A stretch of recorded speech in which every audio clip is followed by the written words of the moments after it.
Hello and welcome to another Let's Play. Me, GamerWolfSix of Echo. Before we start, if you're interested in playing this game, it's available free on itch.io.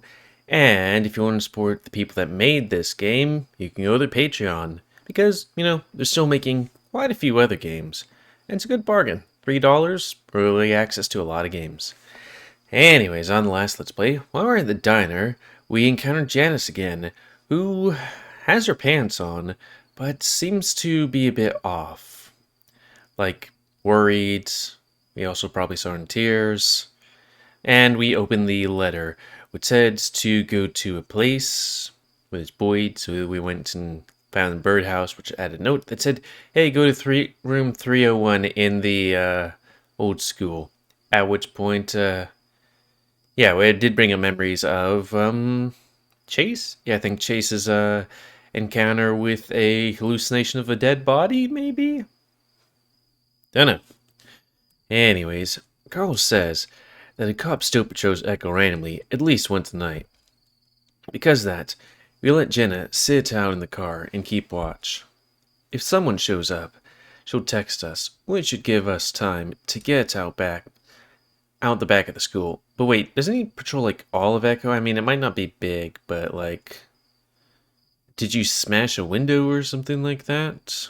I mean, you'd think a car just being parked outside of an abandoned school would be a bit more suspicious than a school.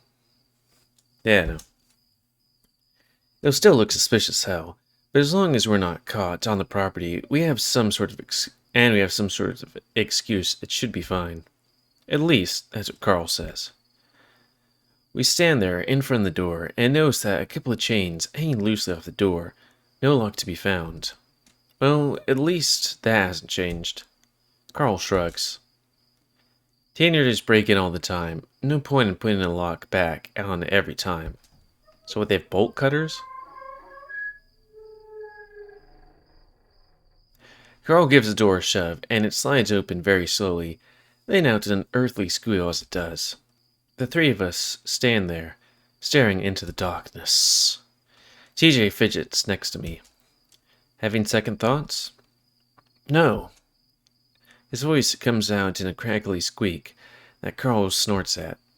Just so dark. Nighttime has a way of doing that, my man.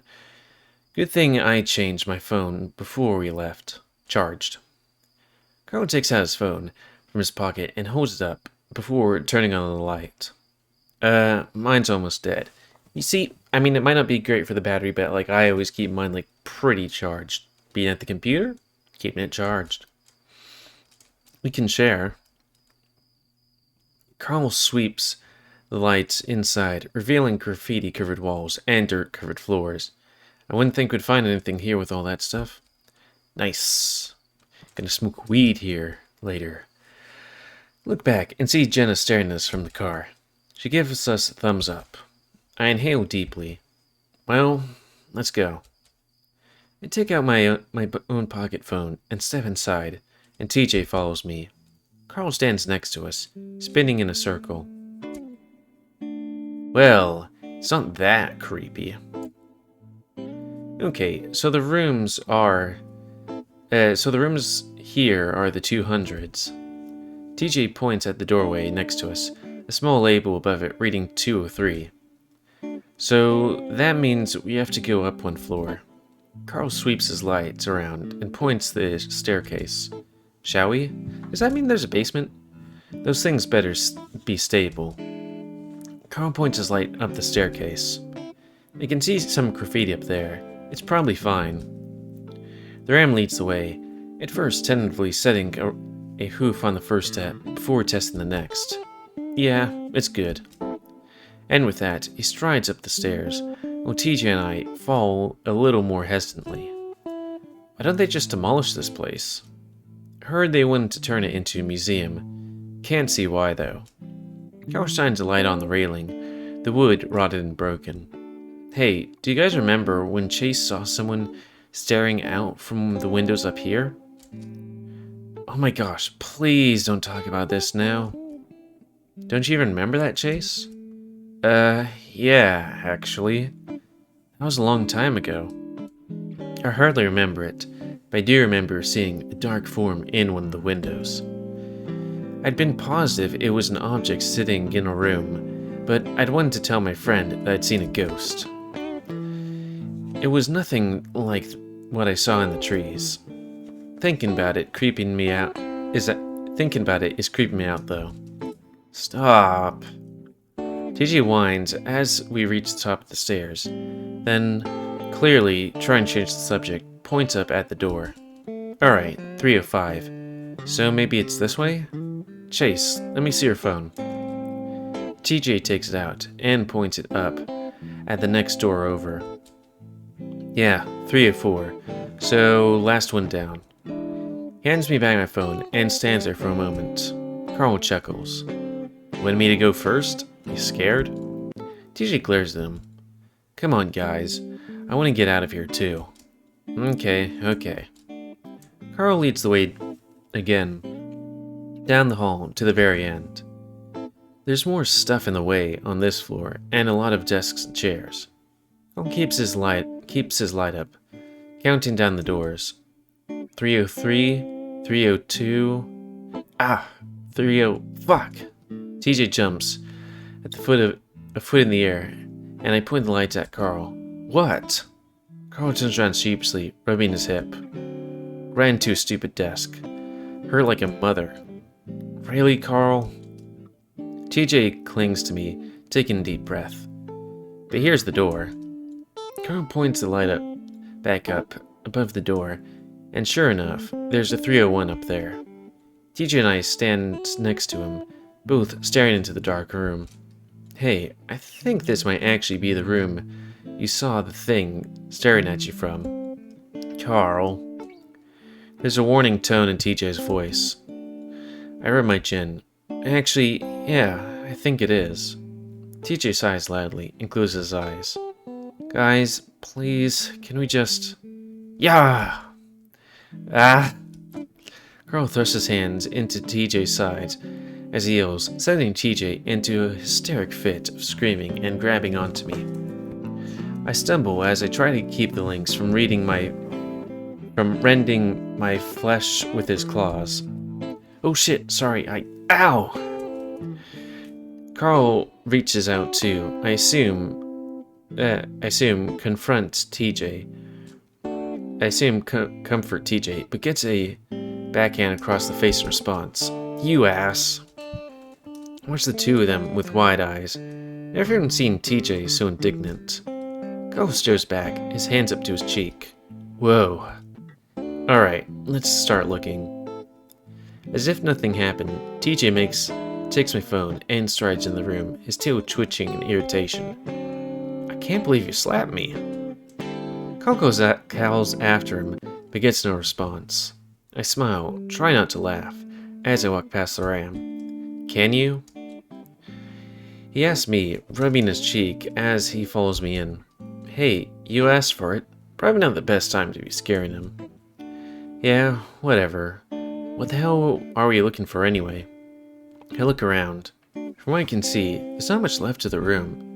A few desks are pushed against the wall, and aside from the chalkboard and a map at one end of the room, there's nothing else.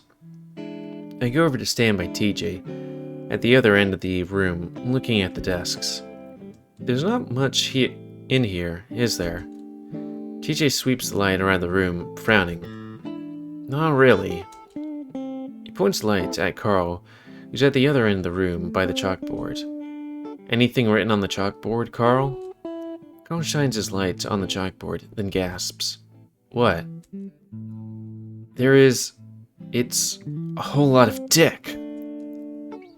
Carl steps to the side, points his light at the board, and sure enough, it's covered in countless drawings of dicks. TJ sighs. I mean, we're bound to be hit by a roadblock eventually. I trail off, staring at the window at the far end of the room, where I see a small-looking box on the ledge. What's that? I point, and TJ shines a light at it. A metal toolbox glints back at us. TJ immediately walks over to it, and I follow him. Carl joins us as TJ fiddles with the latches, popping them open. There's a soft creak as he lifts the lid, a tray extending out as he does. And there, sitting in the tray, is another folded piece of paper. How? There's no way. Yeah, that makes no sense. Why not? He gently picks up the note, handing me back my phone. Shine that on this for me, please. Someone would have taken it by now. Well, they didn't. See? TJ had unfolded it, and he shows me the handwriting, the exact same we'd seen on the other two notes. I frown. I don't say anything anymore. Maybe it did just sit here for the past 10 years. No one wanted to bother with an old-looking toolbox. But this place is broken into regularly, with the whole point being to tag or take stuff. Someone definitely should have taken it by now. This was all on top of the idea that Sydney came in here as a little kid just to hide a note. Something isn't right. I'm starting to feel uneasy. I don't have time to dwell on it, though, as TJ begins to read. So you went to the school. You found it, with some tools. Next, go to where I sleep. It is where I keep my secrets, something Chase can't keep. Sid. It's silent for a moment, as we all take that in. I feel my face flush as my fur prickle, as I wonder what the hell that last line is supposed to mean. Like, wouldn't it be like maybe bed?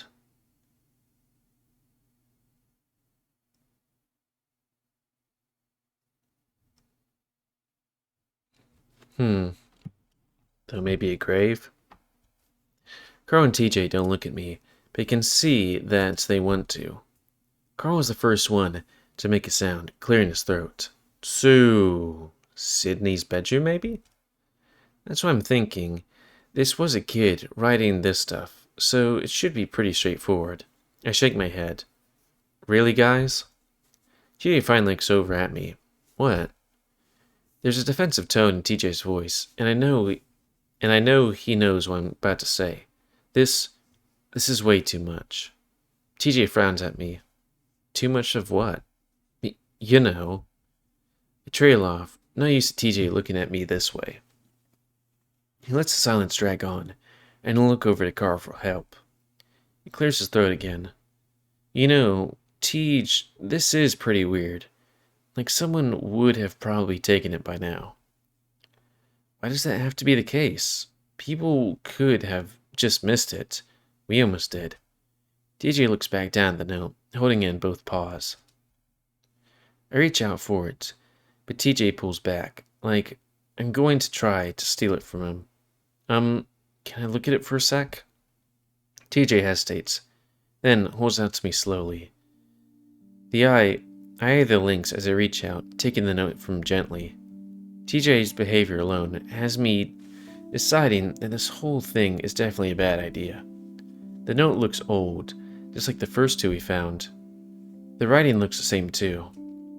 Maybe it is possible that Sydney came here to hide the note, wanting to make the scavenger hunt especially scary for us.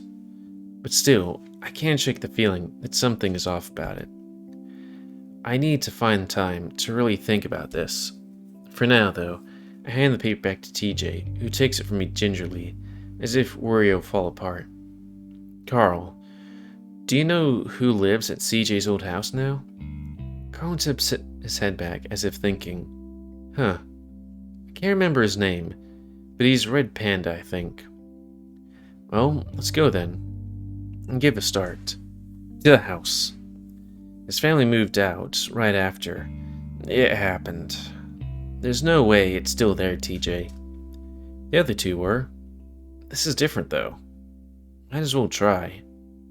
I can't imagine going up to a new homeowner and telling about Sydney and his posthumous scavenger hunt, and him letting us in. But the determined look on TJ's face tells me right away that I won't be able to talk him out of it. I sigh. Well, can we at least do it tomorrow? I look at my phone. It's almost 10. TJ doesn't say anything as he looks out the window, his face barely visible in the darkness. Carl shifts around next to me. Yeah, I'm getting pretty tired. We'll have all day tomorrow. TJ suddenly turns around and heads for the door. Fine, but we are going. I am, at least. Carl glances at me, probably feeling as uneasy as I am. Hey, I'm coming too. Just think it'll be easier. TJ doesn't respond, and we make the rest of the treacherous journey out of the school in silence. Jay looks up from her phone as I slide into the driver's seat. Find anything? Yeah. Another note? Yeah. Well, what did it say? I busy myself with searching my pockets for keys, so Jenna turns in her seat to look back at Carl and TJ. Well? Next one is at Sydney's old house. What? Really? Yes, we're going there tomorrow. TJ doesn't offer anything more, so Jenna turns back around in her seat and gives me a look. She seems to sense the mood though, and doesn't question any further. As I stick the key in the ignition, TJ speaks up again. Chase, what do you mean by you not keeping secrets? A moment of silence goes by before I answer. I don't know. Or, I don't remember. It's been a long time. I lay down next to TJ, listening to Link's steady breathing. I've been tossing and turning for the past 3 hours, trying to get some sleep, but my mind won't settle. This whole scavenger hunt has left me with such a bad taste in my mouth. Something about it is especially unsettling, and I've turned it over and over in my mind, examined it from every angle, and now I'm sure of it. I saw that fox hang in the forest after Sydney died. That's why I was there in the first place. That's why it'd been so sad. I turn over to my side, gripping my pillow in both paws as I stare at the wall, still listening to TJ's soft snoring behind me. So how the hell is any of this happening? It's scary, but not because of Sydney's ghost is riding scavenger hunts or some stupid shit like that. No, someone wrote the notes pretending to be Sydney, then planted them around town for us to find. And that someone is likely one of us. Leo, Carl, Jenna, Flynn, or even TJ. Are any of us sick enough to do something like that? And if so, who? I try to remember if I told anyone about that incident in the forest before today, but I honestly can't remember. Apparently, my mom had told some people about it, Jenna's parents for one. But I really can't imagine Jenna being among the aforementioned. Whoever's writing them seems to be singling me out too, mentioning the forest and how I told secrets. I roll back to stare at the ceiling and start wondering about TJ. He's been acting really strange the past few days. His bright, cheerful demeanor almost completely gone after he started the treasure hunt. I guess it's possible that he's upset enough to do something that's as crazy as this. Or it could be us, who knows. Maybe it could make him feel like he's connecting to the person he'd watched die over a decade ago. Maybe he did it a long time ago, and it's only now that I've come across them. Maybe he can't remember because he buried those memories. Those papers do seem really odd. But I can't shake the feeling that this person has it out for me in some way. I think about how Carl was the one to find the first letter, but I almost immediately dismiss the idea that Carl might be involved. He would have no reason to do it. Unless the only other person I could imagine doing this is Flynn. He was the one most upset about Sydney's death, aside from TJ. Carl and Flynn seem to have grown pretty close over the past year or so. Could the two of them be involved somehow? It's pretty suspicious that it would just show up in Carl's basement. I roll back to my side, preferring to stare at the wall. I don't like suspecting my friends like this. Sorry, reading does that. But this whole thing is messed up on so many levels, and I'm really worried about TJ. Depending on all this ends, it could make things even worse for him. Considering how Flynn treated TJ at the river, I wouldn't be surprised if it's leading up to something terrible. And on top of all that, there's an insidious way that these rhymes refer to me. I sighed I'm going to have to do something after we find the next note, depending on what it says. If we even find it at all. I'm hoping that we don't.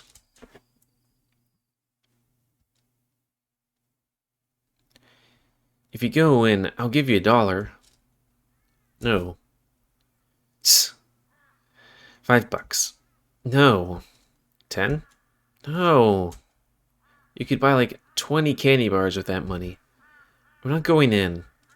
Alright, quit yelling. Carl and I swing side to side, synchronizing our legs so that we swing back and forth at the same time. As always, it doesn't work because Carl's so much heavier than I am. The wind feels good on my fur, finally cooling me down after being out in the heat all day. Toby sits at the top of the slide next to us, watching with a bored look on his face. It's my turn, Chase. In a minute. It's been like 15 minutes. Nuh-uh. Toby sighs and sits back, pouting. I look back over that old school and smile. But if you go inside, I'll let you. No. Toby shouts out. Shout seems to echo around us, and I giggle. Fine. We swing a little longer, in rhythmic squeaking of the chains being the only sound. When's Sydney coming back with the popsicles? He's taking forever. Maybe his mom caught him and made him stay home? Ugh. Carl leans as far back in the swing, and I can feel the entire thing shift around. I wonder if it's going to collapse. We should go to your house, Chase. It's too hot. I want to swing. I lower my feet and let him kick through the dirt as I slow myself down, sending a cloud of dust in the air. The talk of Sydney reminds me of something I've been told about yesterday, and now that he isn't here. Hey guys, Mom told me something about Sid yesterday. Toby's already slid down the side and walked up next to me, holding one of the chains on the swing as he tries to push me out of the seat. Don't push me, Toby. Don't you want to hear it? It's a secret. I move to stand between the two swings as Carl kicks his hooves into the dirt next to us. Keep swinging, Carl. I want to swing with you. Wait, what's the secret? Swing, Carl. Wait a minute, it's really weird. That seems to finally catch Toby's attention, and he settles down. What? Carl and Toby stare at me. For the first time, I feel a little worried about telling them, but having their full attention, it's like it's kind of cool. You know what happened to Sid's dad a while ago when the school started, right? Yeah. Carl completely stopped on the swing now, staring at me. Well, my mom says the cops think it's really weird what happened. Sydney's dad died. He's in heaven now. Toby says it as a matter of factly, and starts swinging a little again. Even if you're a Mormon, you can go to heaven. My dad said so. Yeah, but do you know how he died? I start whispering and look over my shoulder at the dirt road and see Sid's coming. It's empty for now. To see if Sid's coming, I guess. He accidentally got shot when he was hunting with Sid. That's what the adults told us, that he was accidentally shot. Maybe while he was loading his gun. My mom said they aren't sure if that was really happened though. What do you mean? Toby seems to have taken an interest and stopped swinging, staring at me. Well, maybe Sid did something. Carl frowns. Like, Sydney did it? I mean, I don't know, but my mom said to be careful around him, just in case. Toby's eyes suddenly widen even more as he suddenly understands. Sydney killed his dad? Shh!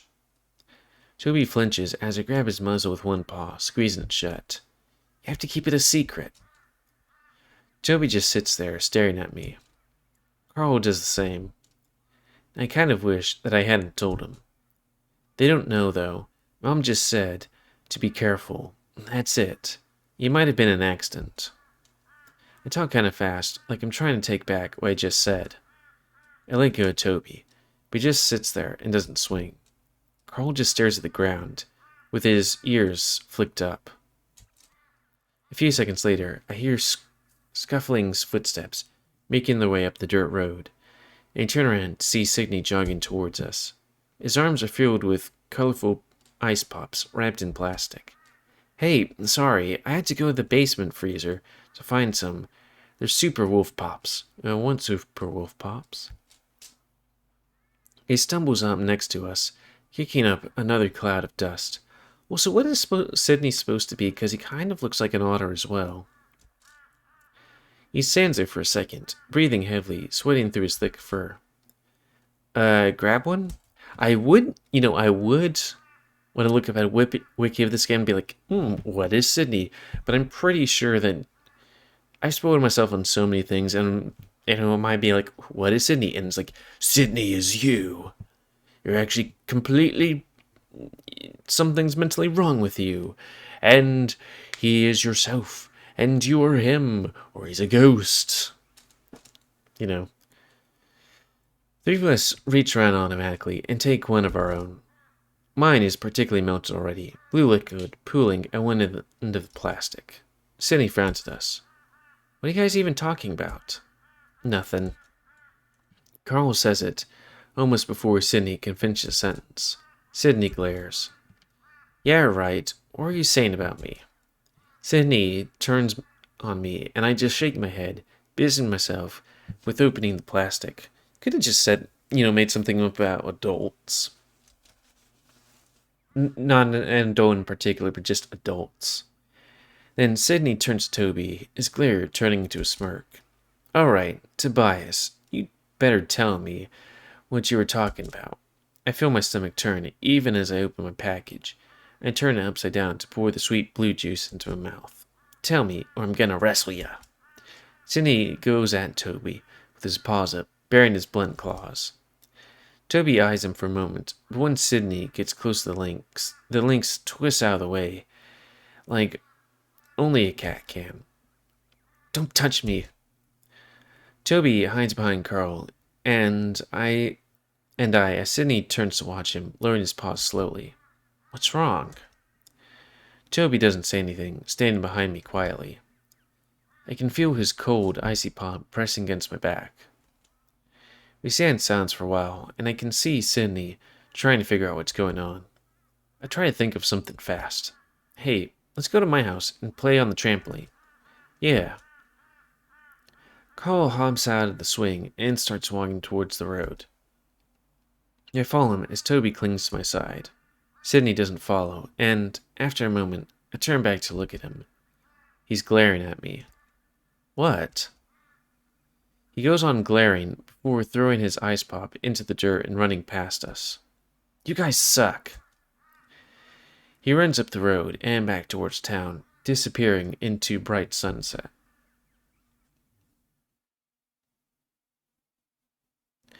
I didn't think I would, get to the 30-minute mark because I was feeling like we're getting to the end. But, yeah, we got to the 30-minute mark. Hyena. So, right. So that's going to be the end of this Let's Play. Oof. So, please comment, because I like comments, so much you like, dislike, tips, tricks, otherwise, if you like my YouTube and like see it grow, then please like, subscribe, and check out the videos that grow. Please remember to spay your animals to help control the pet population. And until next time, let's play me, GamerWolfSix of Echo. And also before I stop, if you want to play this game, itch.io. And if you want to support the people that made this game and are making others, Patreon, $3. Hyena. So thanks and see ya.